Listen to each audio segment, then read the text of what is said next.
Welcome. I'm Pam Laricchia from livingjoyfully.ca, and today I'm here with Amy Milstein. Hi, Amy. Hello. Did I say your name properly? Yes, you did. Oh, good. So I am excited to finally connect with Amy because I've come across her work online over the years, and that's a great thing about having a podcast. It's kind of a reason to reach out to people that you've seen around for years. So I'm really excited that you said yes, Amy. Thank you so much. You're welcome. It's my pleasure. And to get us started, can you share with us a bit about you and your family? Sure. So we live in New York City, and my husband is from Israel originally, but we've both been here forever. And we have two kids. They are now 19 and 15. Our daughter is just started her sophomore year at Cal State Fullerton. Our son is 15 and is out in Oregon at camp. Kids never went to school K through 12. They were always unschooled. So the college experience was the first time one of our kids had been in a completely structured school setting. And that's it in a nutshell. Well, that's really interesting. And we're definitely going to dive into the college aspect because I think that'll be really interesting for people to hear about. But let's jump back a few years. And I'm curious how you discovered unschooling and what your move to unschooling looked like. Well, so we had friends who always said they were homeschooled. I found out later that they were basically unschoolers as well before we had kids. And I was just impressed with these kids. I was like, look at them. They're comfortable in all society. They're comfortable with adults. They're comfortable with older kids, younger kids. And that was, so the social aspect of how well these kids, how comfortable they were in all social situations was what hooked me, which is, of course, the myth is that homeschool kids are not well socialized. And I'm like, that's so not true. But anyway, so that was what really, I had always kind of thought about it because we live in New York City and I didn't really want to go the public school route. And I couldn't quite fathom what I would be paying $20,000 for a 5-year-old at a Montessori school that I couldn't do at home with, I was like, hand me $20,000 and we'll have a good time. We will. So I started looking, and that was sort of when we decided we would homeschool, and that was kind of before we even had kids. And then when our daughter Maya was old enough to sort of officially, in New York, start reporting. Hold on.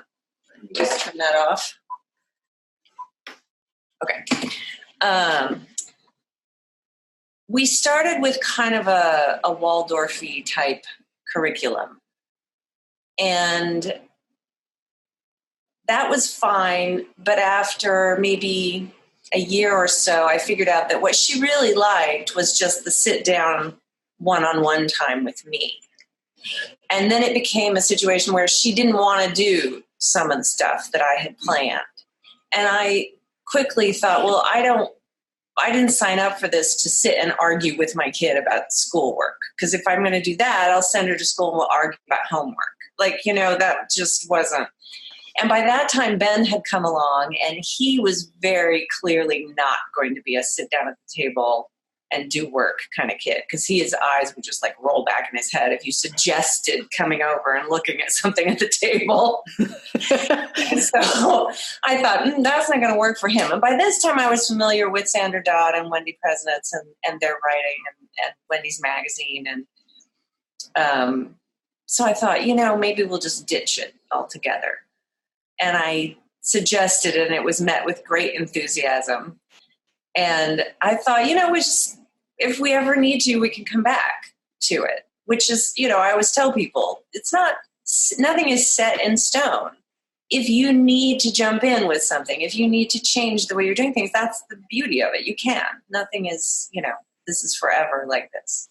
So that's what we did. And we never came back to doing a curriculum as such. My kids over the years decided they wanted classes or they wanted to study this or that, and then they would go seek it and took lots of classes. Well, Maya took lots of classes sort of through her high school years that she chose and she sought out. which is also the great thing about unschoolers, is that they get to a point where sometimes they're like, I want to look into that. And then they go do it. That's great. So, Yeah, right. So that's kind of how. So Ben is really my poster child for unschooling because he never had sit-down lessons of any kind when he was little. Maya sort of started out with them, and then we ditched them after about second grade year because I wasn't going to sit and argue with her. That's the catalyst though, right? And for me, that over the years, always, that's been the measure of things, is like the clue that something's not working here, right. Whatever it is that if we start to butt heads or over something, that's my clue. Okay, let's look at that. Let's see, Right. where are they coming from? What am I thinking it's accomplishing? That's kind of when to dive in and look, right? And what you just said, what you think it's accomplishing, I find this is often an issue that parents, we all have in our heads what our kids will be like and what kinds of things they will like. I was certain, certain things. My kids will love this because I loved it. And then big surprise. They didn't always love the things that I loved. And, sometimes they did, but sometimes they didn't. And I think parents have a really hard time letting go of, well, they should like this because I do. Or I think this is important, so they need to think this is important. And I think that really, and even among unschooling family, it doesn't matter if you're in school, out of school, what sort of learning you pursue, that is a dynamic between parents and children that I find is happens everywhere and is often the cause of tension and conflict. So I always, say to the parents, are you sure, it's fine for you to suggest things that we can't be married to this stuff because your kid is their own individual person. And they are not going to always like the things that you like or want to do the things that you think they should want to do. And that's part of the journey and the challenge, I think. Yeah, no, I think that is one of the biggest or most helpful stage of deschooling is realizing how much of those expectations and dreams and everything are just ours. And it doesn't mean they're wrong, but it's that step to realize, if this is something I want to do, that was something else I learned is do it then, but do it for me. Don't insist my kids do it, right? Exactly. Don't try to live vicariously through your kids and put those things on them. Because unschooling is all about, I've always said it's not a method by which you educate your kids. It's a decision about a lifestyle. And part of that lifestyle is, enjoying things with your kids, but also not imposing anything on them, not imposing your own dreams on them. We don't want to impose a curriculum on them, but you also don't want to impose your will sort of in a way. It should be more of a collaborative effort. And that's not to say, because some people then take that as abdicating the role as parent completely. Mm-hmm. And I'm not about that. You are still the parent in the household. And that means that you are the leader and you are hopefully the role model and the facilitator and all of those things.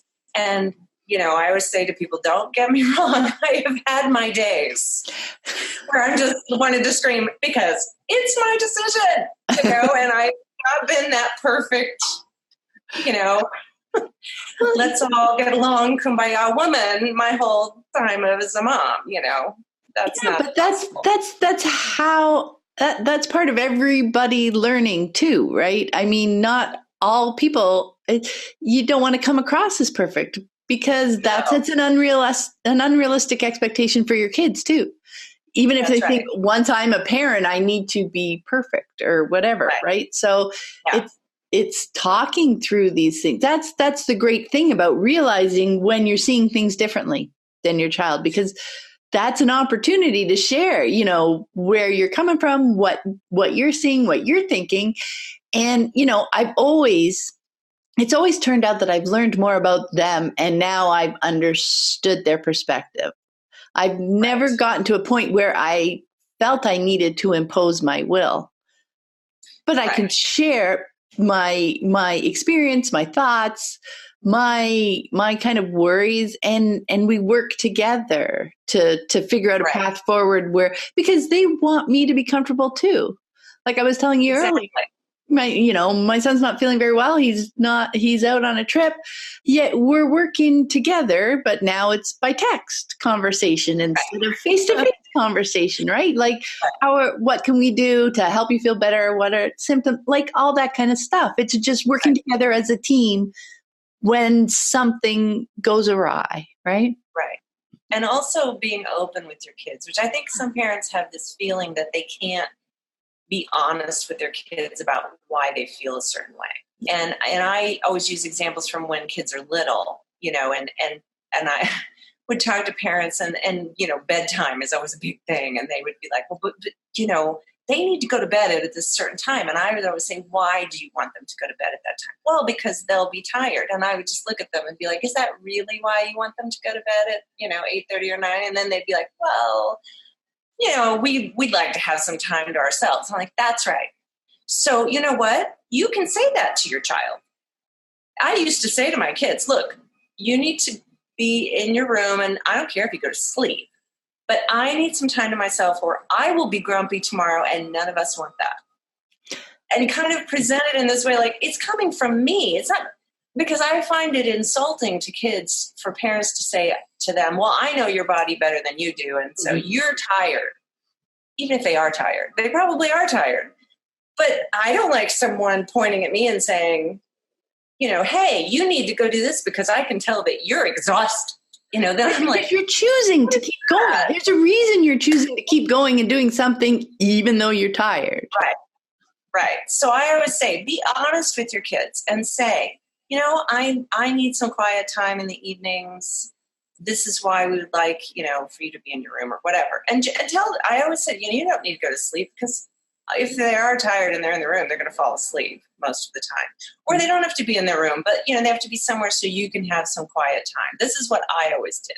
I did the same thing with brushing teeth because I have real dental phobia. Ugh, I hate going to the dentist. And so I used to get like all anxious if they weren't like brushing their teeth. And I finally realized that they didn't know why I was feeling that way. So I told them I had lots of cavities as a kid. It makes me anxious to think about you going through that. And this is why I'm so like hyper about this particular thing. And then they were like, oh, and it was never a problem again, because they understood. So that translates into lots of things as they get older. As long as you're clear about what you're feeling, kids are really good about going, oh, okay, that seems honest. Absolutely. Yeah. And I think that is one of the big things that people work on. I didn't want to say struggle with when they're coming to unschooling, because, so often when they say something, they don't know why yet. Right? Yeah. Like you said, you need to ask them, but why? Because it's like, well, that's when they should do this, or et cetera, right? And when you get to that why for yourself, that's exactly what you were saying. You can now share it with them, and they can understand you better. You can understand you better, and then you guys can all work to find something. Like if the answer is, I need some quiet time on my own. If that's workable with your kids, maybe it is quiet time in the evening. Maybe you work together and it's like, we're always busy later afternoon or whatever, it doesn't have to be fixed on this bedtime. You can open up more creatively, right? Exactly. And whatever works. And that's the other thing I always tell people, every single family is different. There is no one right way to do this, because it's whatever works for your family, which is the great and scary thing for people. Yeah. Because, even families, they're sort of used to, oh, well, this is how you're supposed to do it. This is what's acceptable, in culture or whatever. And so, and school is part of that, but it's not all of it.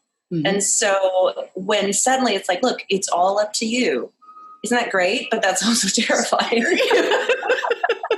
It's like, oh no, it's all up to me, And that's what I always tell people. But that's a great thing because it also means it can, like you said, it can change and be adjusted. And as they grow, it will change. Mm-hmm. You know, things don't stay the same as they get older.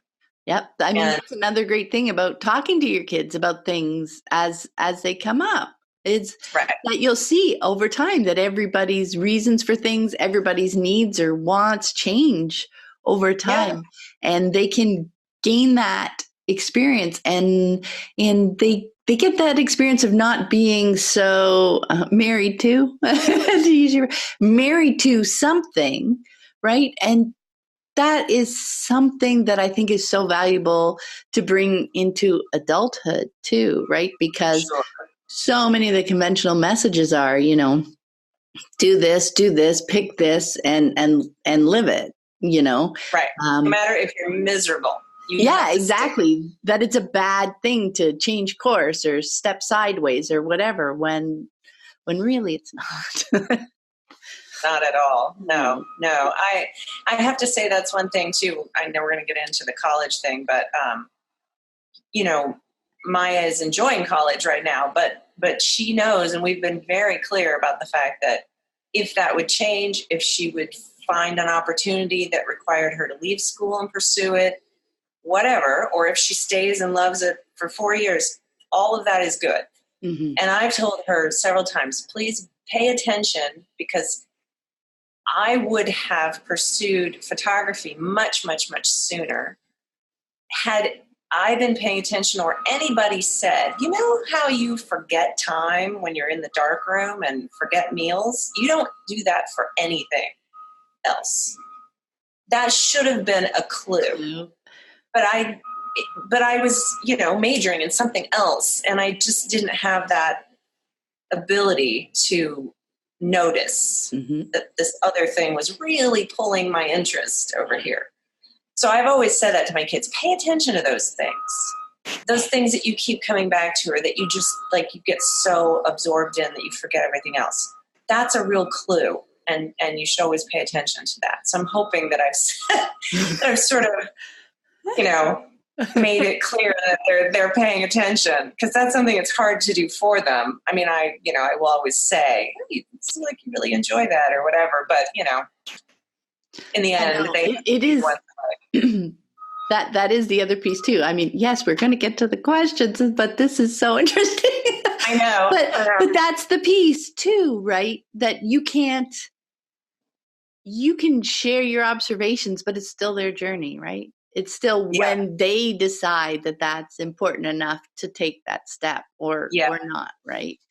Yeah. Yeah, for sure. Yeah. Now, you mentioned earlier that you guys live in New York State. Mm-hmm. And I know a few people there, and that there is a standardized testing requirement for homeschoolers there. And I saw on your blog that you guys found the process mostly easy and laid back. So I know that's the way you approached it. So, because I've seen more stressed emails go by of people worrying about that. Yeah. Well, okay. So there's two things. We are fortunate in New York City to have a central office of homeschooling, because there are so many homeschooling families in the city that they opened this office, and it happened to open, I believe, maybe when Maya was a couple years old, 2 or 3. Before that, and in the rest of the state, you report to whatever regional person oversees your district. And quite often that person is not familiar with homeschooling, or for sure not familiar with unschooling, and will have a much more traditional idea of what you should be giving them. So I want to put that out there first. I've worked with people in other parts of the state, and I've had to be really, much more concerned with how they structure their reports and everything, because I know they're turning them into a person for whom homeschooling is not their primary thing. Yeah. Whereas, so here we have an office, and all they do is homeschooling paperwork. And thankfully, my dear friend Elsa Haas, who passed away several years ago, she worked with John Holt in the 80s, she translated all of his stuff into Spanish and pretty much single-handedly started the unschooling movement in Spain in the late 80s and was trained as an attorney. And her son is, I think, the same age as Maya. And so starting at a very young age, she marched herself into the homeschooling office, and I'm sure they cringed when they saw her coming. And she gave them an education about what is unschooling and how this works, and the state regulations say this, and that means we can do this. And so they know what unschooling is in our office. And they're really great. Honestly, I would not want their job because they get hundreds and hundreds and hundreds of reports, and not one of them looks anything like the other. Nobody uses the standardized. These poor people have to wade through this paperwork. I would not trade places for them at all. So I really think they do a very good job, all things considered, that they do. And we're fortunate that Elsa pounded for years at them so they know, what this is.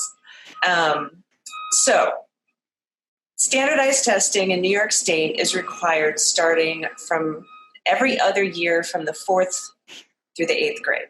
However, you can take the 4th grade year as your off year, which means you only do a test after 5th and 7th grade.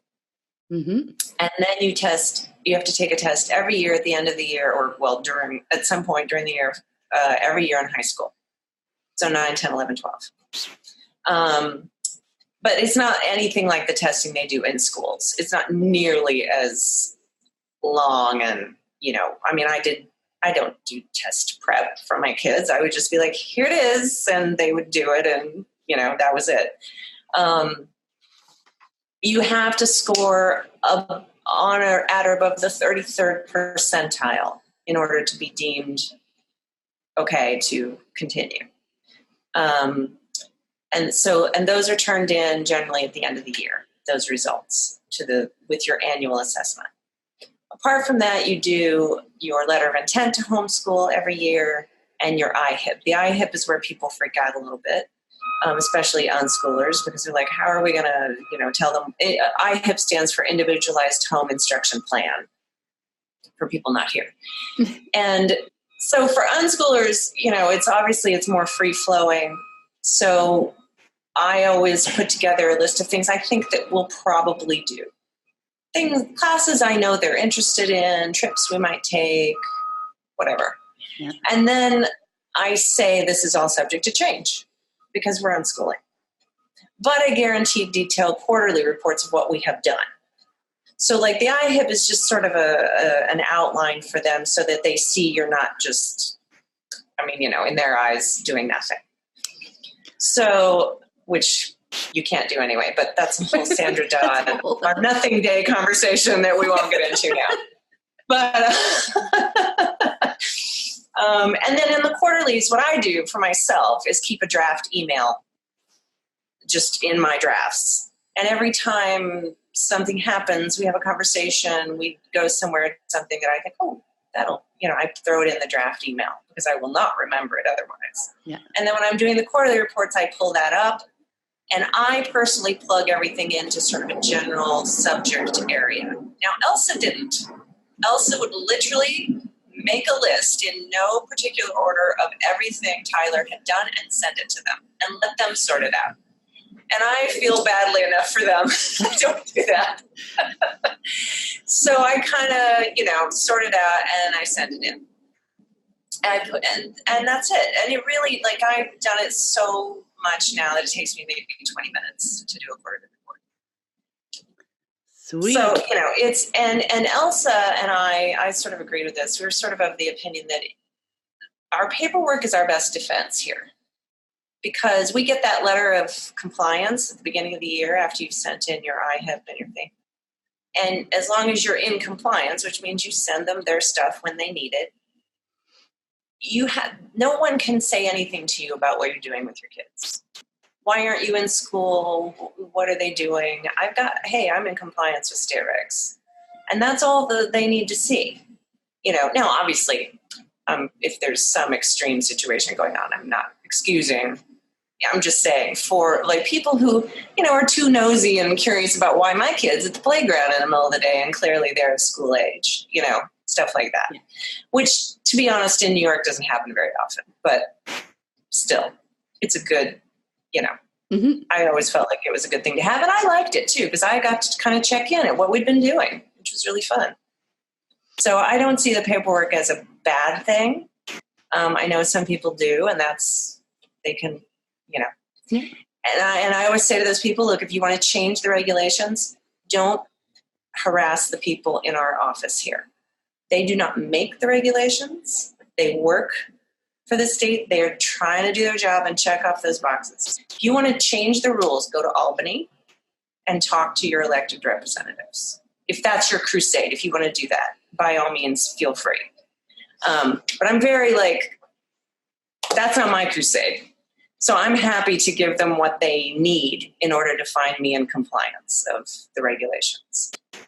Yeah, and it sounds like you figured out a pretty certainly manageable system for yourself to just gather over time the things that they would like to see, right? Yeah, and I usually have to cut stuff out because they don't want to read a book. I try to keep my quarterlies under 2 pages. Well under. If I could get it all on a page, I would, but I can't ever quite manage it.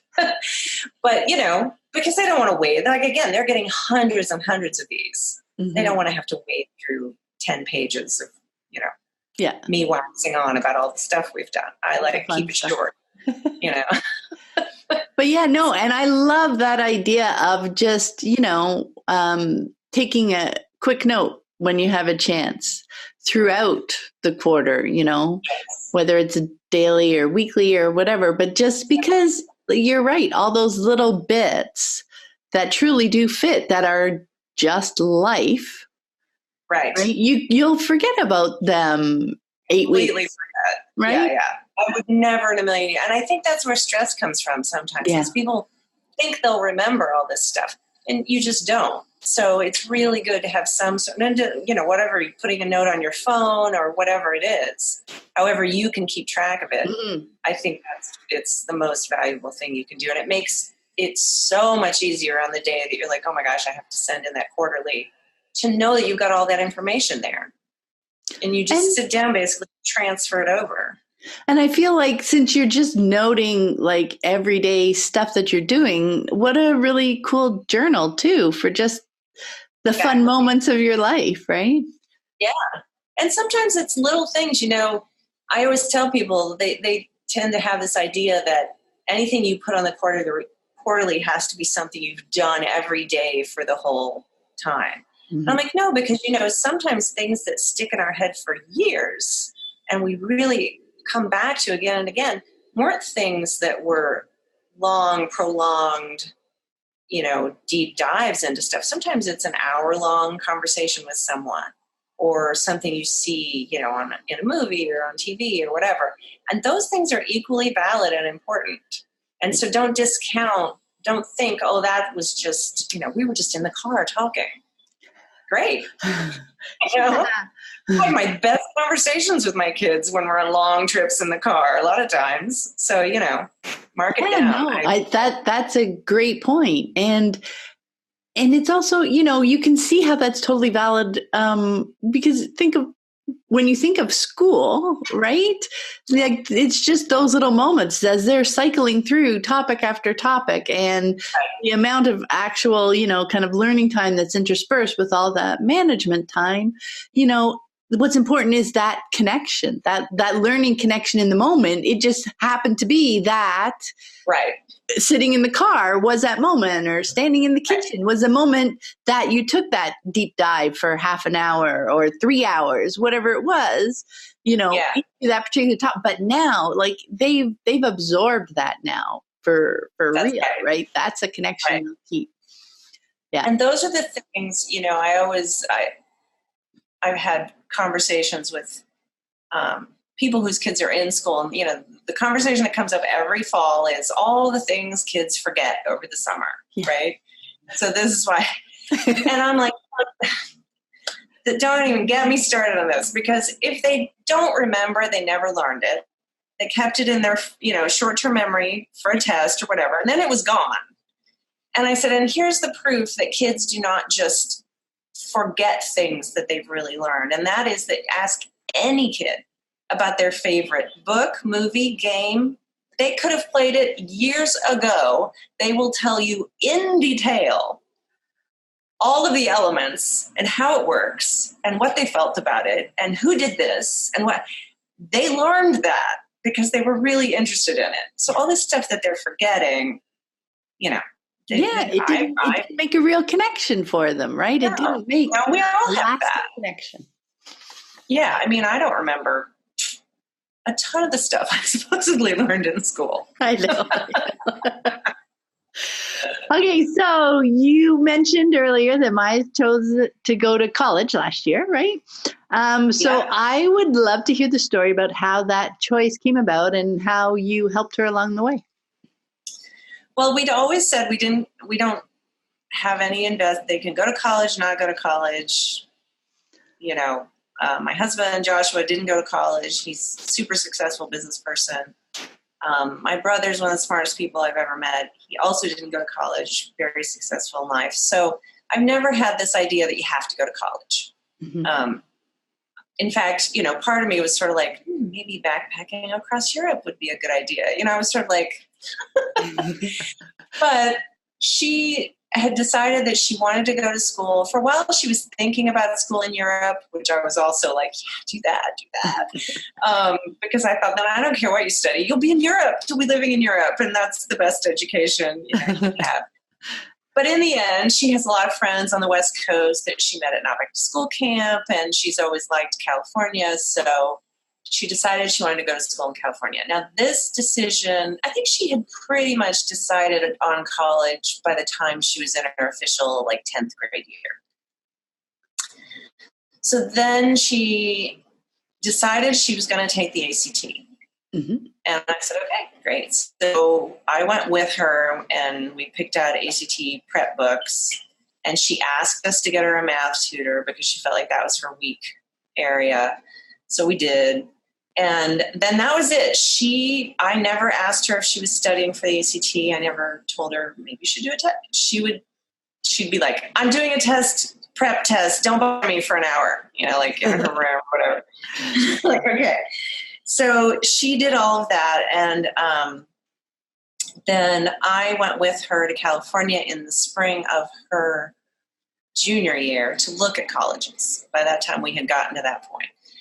And we saw 9, which was way too many. It didn't seem like that many. I thought 9 in 12 days, that's easy. And then by the end, I was like, okay, I could give the tours by now. The tours were all pretty much the same. It was just variations on a theme, different campus, slightly different emphasis, but mostly they were the same.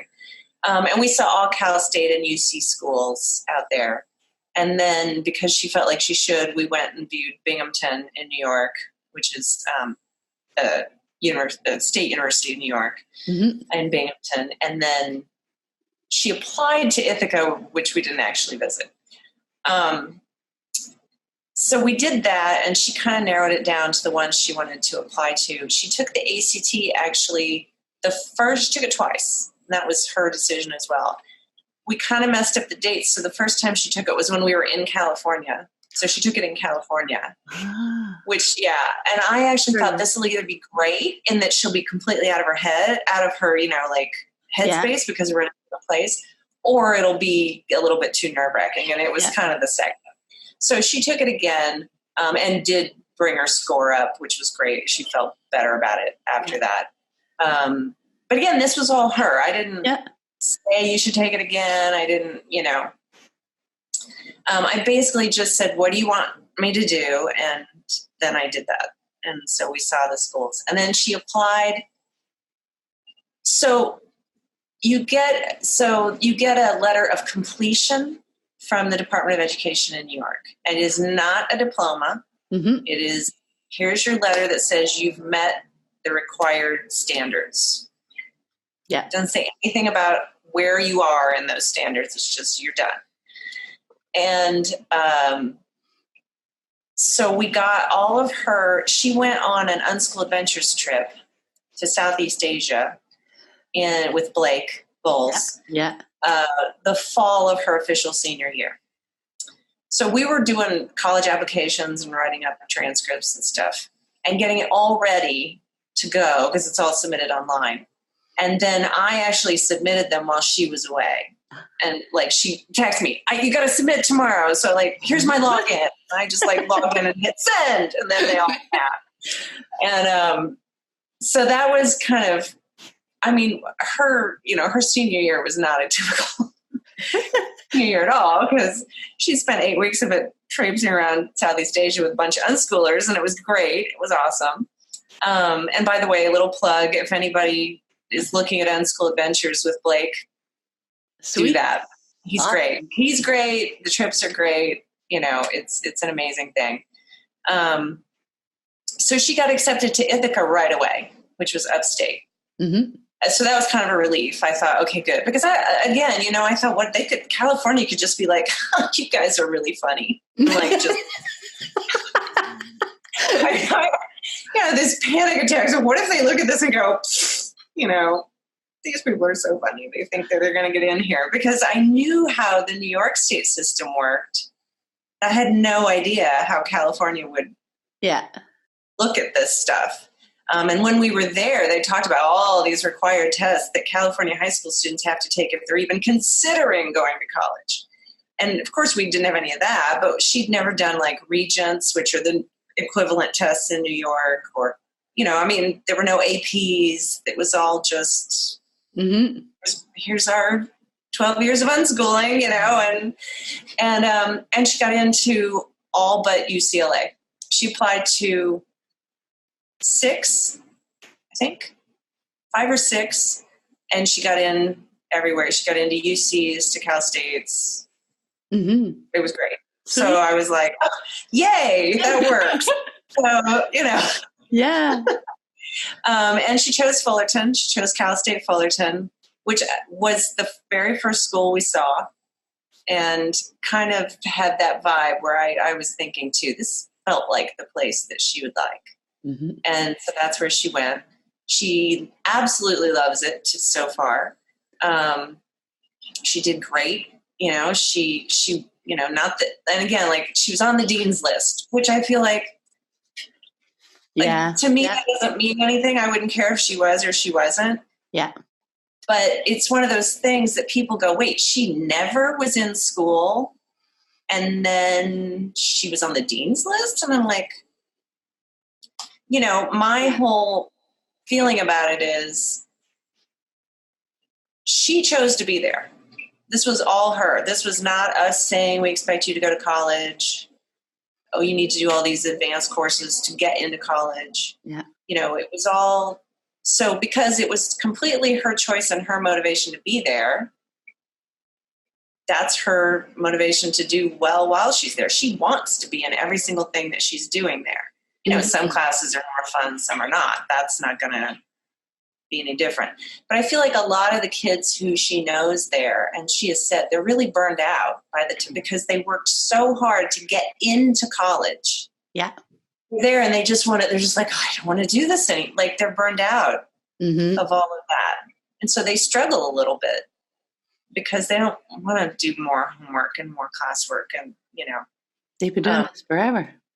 And I think they felt like once they got into college, there'd be some sort of, oh, I made it. And then it's just like, you made it. Here's all your work, So for homeschoolers and unschoolers, they don't have that years of just the grind, And I really think that's part of the reason that she's loving it, because it was just her choice.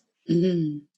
So that was the abbreviated. I mean, that was basically it. I asked her what she wanted to do, helped her do it, and, moved because I've got sun shining on my face. So I'm constantly scooting my chair around. No, it's great to hear that, I think, when you think about the interesting pieces, it wasn't, you want to do this. So therefore you need, like you mentioned, you need to take these AP courses. You need to take all these different exams. You need to jump through all the hoops that everybody else is jumping through.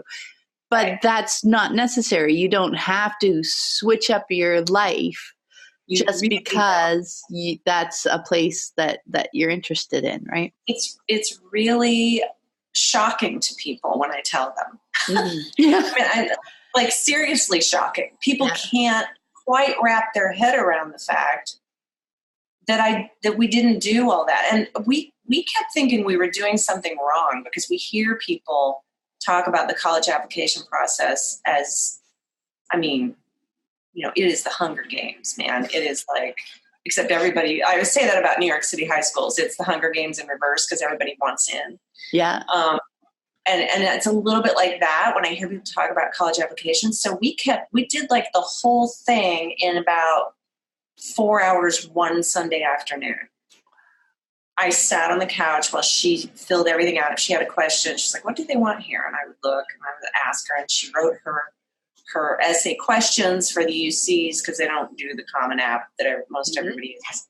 And she wrote her essay for the Common App, and she wrote, you know, we did it all in one day. And I kept thinking, did we miss something? Because people talk about it taking weeks to do this. Wow. And again, I was like, are they going to look at this and just go, you know, who do you think you are? No, they didn't. And so people just are really shocked and sometimes a little upset because they feel like they've been duped. Yeah. Yeah. Well, and it's fascinating too, what you mentioned. I hadn't really thought about that before, but how, you know, all through high school, the goal is college, right? And that they can have that need for, you know, something, you know, what's different, you know, I've made it, that this is ultimately the goal I've been reaching for years, that everybody wanted me to have. And yes, the place is different and the people you're with are different. But it's a lot the same too, right? It's now I have another timetable full of classes, and now I have another schedule of tests and exams. Right. And these are my. And now, by the way, nobody cares what I did in high school. Yeah, you're starting from scratch again, right?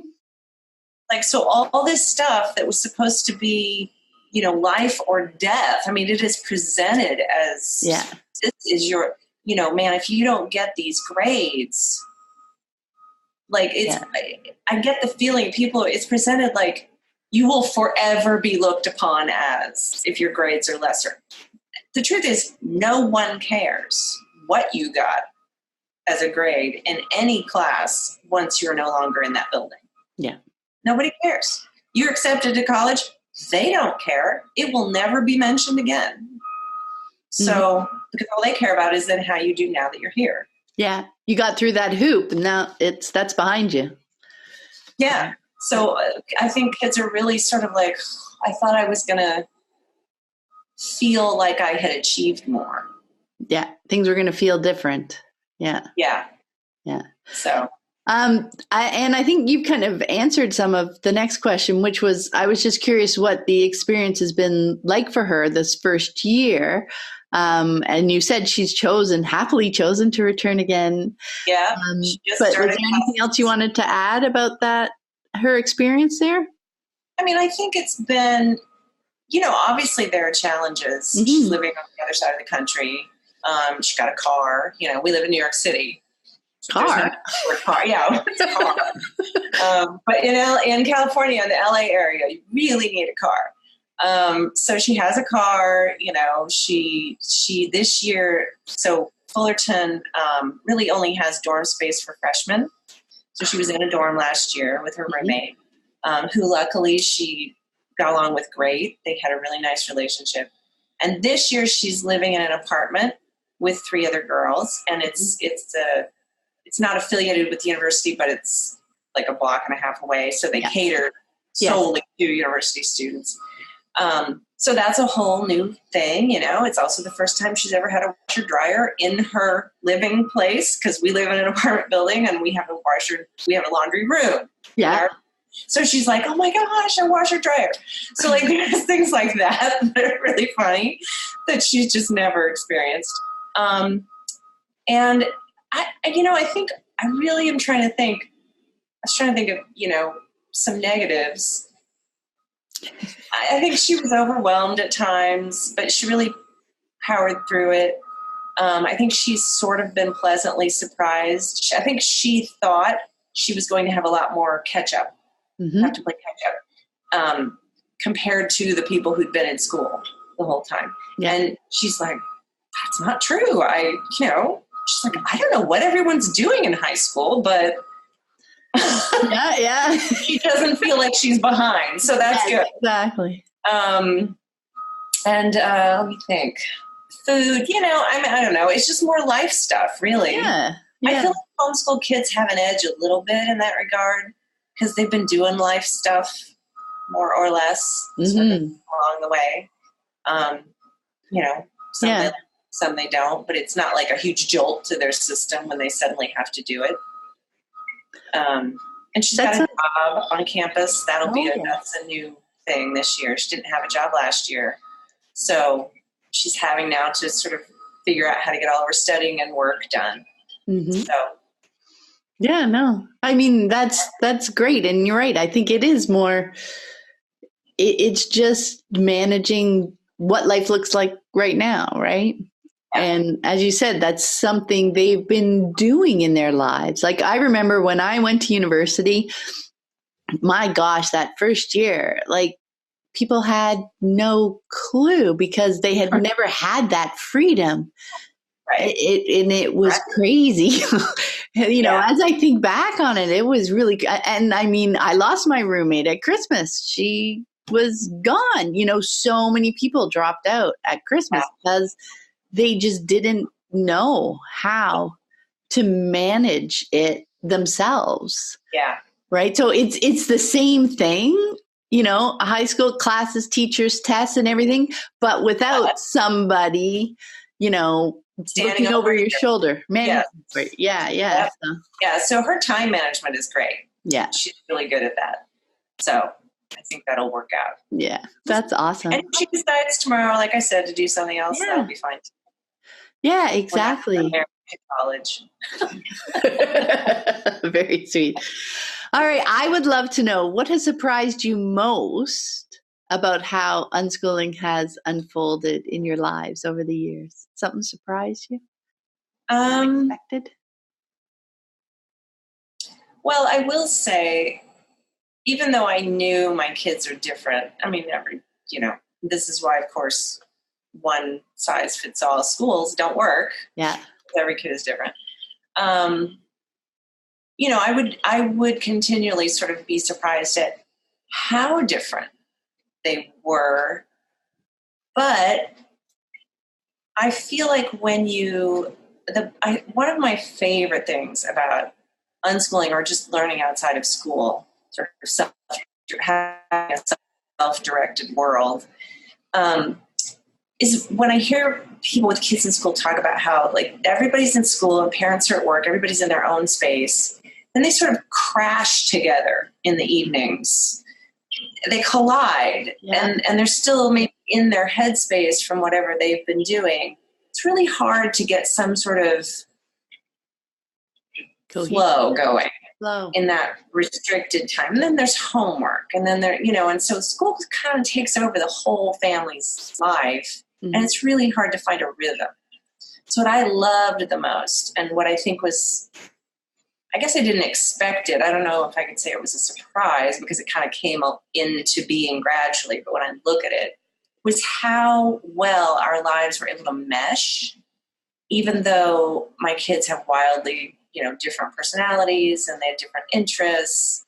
And, I was doing things and my husband Joshua was working, but still, because there was no imposition of an outside entity saying, this is what you all need to be doing for 8 hours of 5 days a week, Yeah. It became this, coming together and going apart and this really lovely flow. Obviously, nothing is, as we've said, nothing's perfect. So you do have those days where you feel like you just want to throw everyone out. Go away.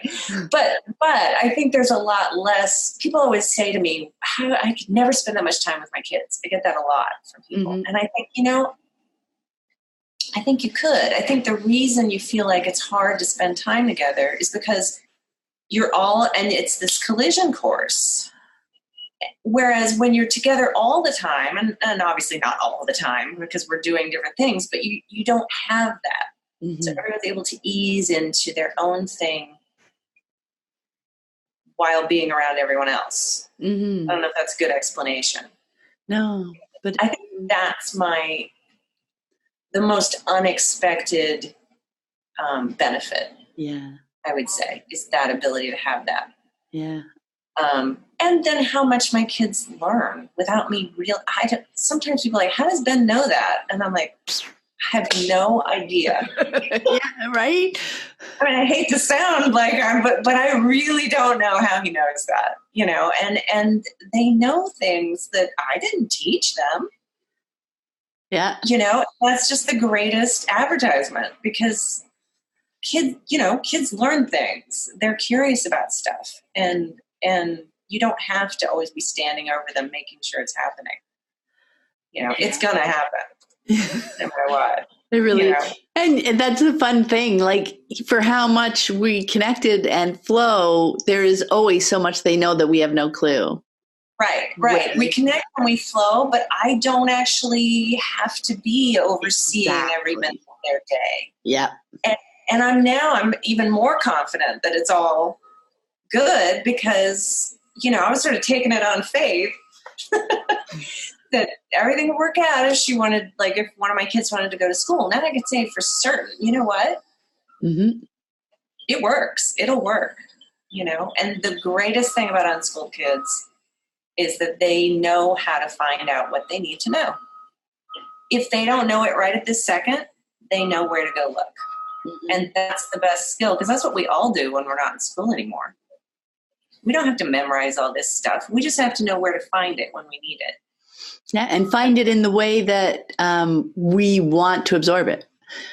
Right. Whether we're looking for forums or we're looking for books or we're looking for videos or whatever it is, that's how they've been finding their information all the time now, right? So it doesn't change from like what nobody says to you if you say, gosh, I've never made a turkey for Thanksgiving. They don't say, well, there's a great cooking class that you should enroll in.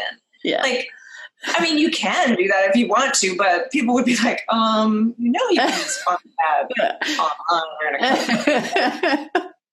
I had to laugh. I was visiting my mom just a couple of days ago, and she actually said that to me. She was telling me about, I think it was drying some herbs or something from the garden, right? Because it's fall time now. And she's like, just look it up online. I'm like, yeah, Mom. I know. Well, YouTube is the most wonderful resource for tutorials on how to do stuff. That is, I know that's. It got to the point with my kids where I would say, well, do you want my help? And, something they'd be like, no, like, please, we don't need your help. Yes. Like, oh, great. That's excellent. So yeah, I think that it's just, I wish, of course, I always tell people too, I know everyone can't have this lifestyle. I wish it was accessible to many, many more people. There are many reasons people can't do it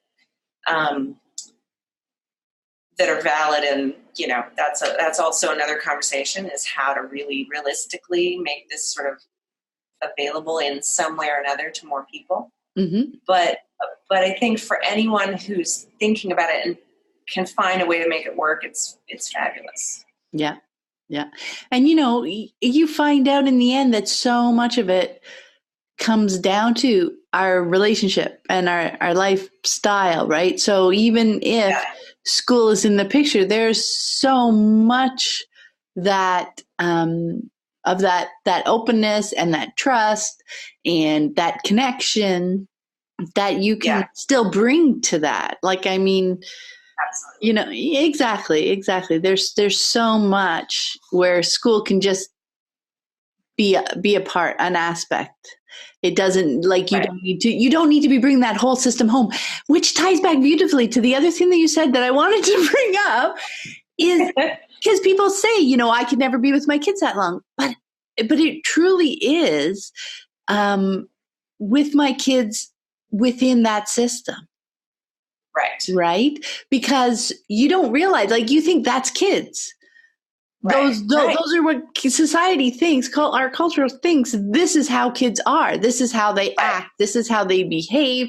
They don't like to learn. You know, these are all supposedly truisms about children, but really they're about children in that system. So the child that you are with and living with while they go to school is different than the child that's at home.